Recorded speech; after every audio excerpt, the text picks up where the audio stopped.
Welcome back to the Tacomaholic channel, everybody. In this video, I will be showing you how to paint your boring silver gauge cluster bezels.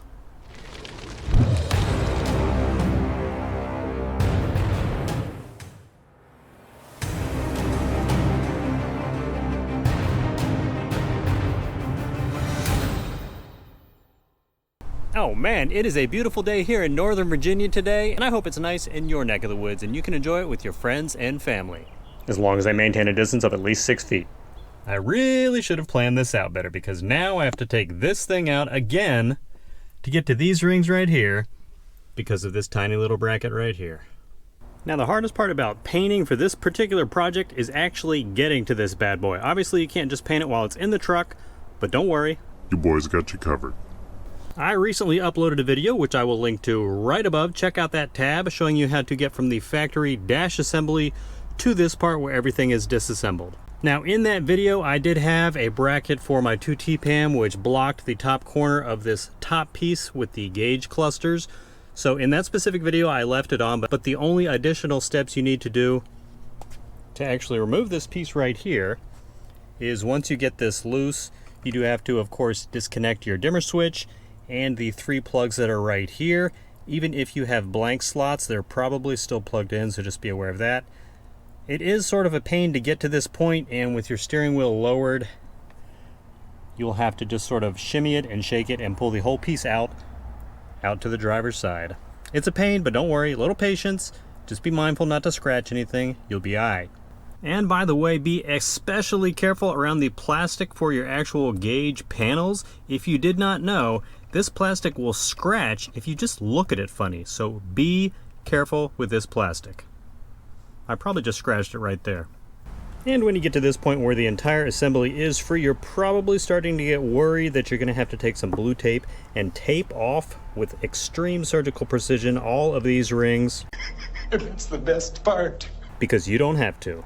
If you just simply flip the unit over, we'll look here on the one on the left. If you just take a regular flat tip screwdriver or plastic trim removal tool, anything like that, there are little tabs all the way around on each of these silver rings.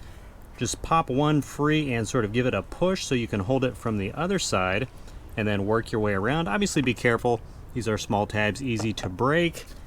And don't pull too hard on the silver rings on the other side because it is just thin plastic, also easy to snap.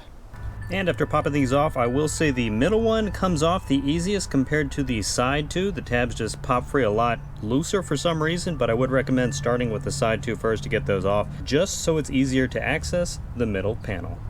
After you get them loose, go ahead and wipe them down with rubbing alcohol to get the painting surfaces as clean as possible.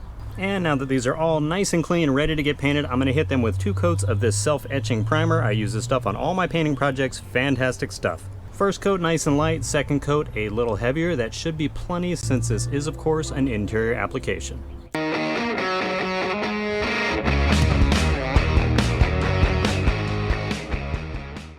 Alright guys, been about an hour since that second coat of thicker primer, letting it fully dry, getting ready to put the first coat of paint on, but I'm not sure which of these paints I want to try. This is the flat black. It's actually paint and primer 1 that I used on my center console and pretty much everything else on the inside of my truck. So that is definitely a viable option, but I'm thinking about spicing it up a little bit with this Rust-Oleum metallic flat soft iron. Little texture right there you can see. Well, not texture, but like a metallic effect in the sunlight. So I'm going to try that. I'll do a coat of each of these, one on this piece and the black on the other, and compare them in the sunlight with the panel to see which one I like better.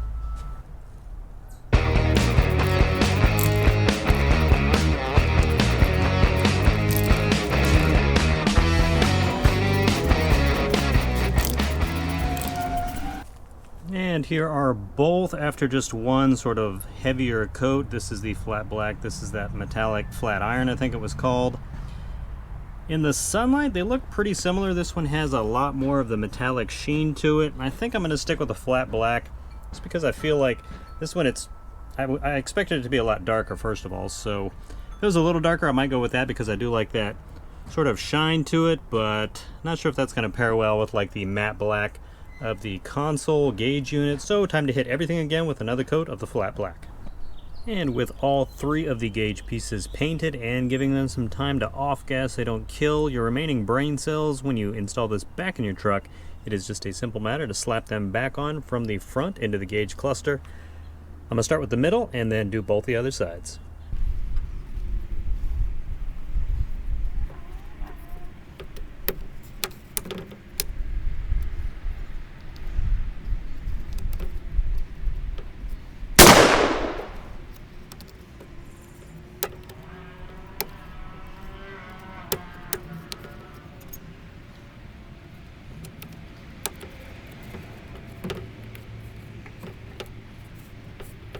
Now it did look like when I was doing the 2 side pieces, they are side specific, so just keep that in mind. But other than that, that is it. Now to get this reinstalled on the truck in reverse order. I found it was easiest getting this roughly back into place with your steering wheel as low as you can get it. You sort of put it in from the middle right here, center it up, and there is a, if you can see it, there is a tab sticking out on the top of the panel and a groove right here. You'll just have to push that down until it clears. If you just go slowly, it will get back into place. And now just to reconnect everything here and get the tabs lined up over here with the holes and pop everything back in. And of course, before you get any of the tabs on this panel into place, even on the other side of the steering wheel, go ahead and put your switches right here for these 3 back in reverse order, starting with the one on the right. Put the switch in, plug it in from behind, then your diff locker switch, or blank if you have that. Put the switch in, plug it in from behind, and then so on and so forth for your fog light switch. And don't forget to connect your dimmer up here. When you are ready to get this back into place, just make sure there's like a lid under here on the top part of the panel that slides into place. Just make sure that's completely lined up when you get all the tabs in for the rest of the panel.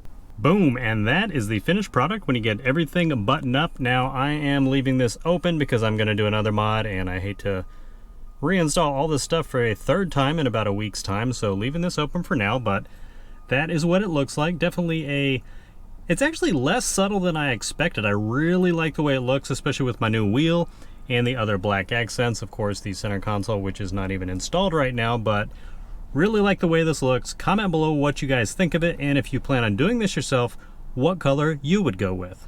And that will do it for this video, everybody. As always, thank you so much for supporting the channel by watching this video. I hope you're having a nice weekend, practicing social distancing and enjoying yourself, but staying safe. Enjoy the rest of your weekend, and I'll see you in the next video.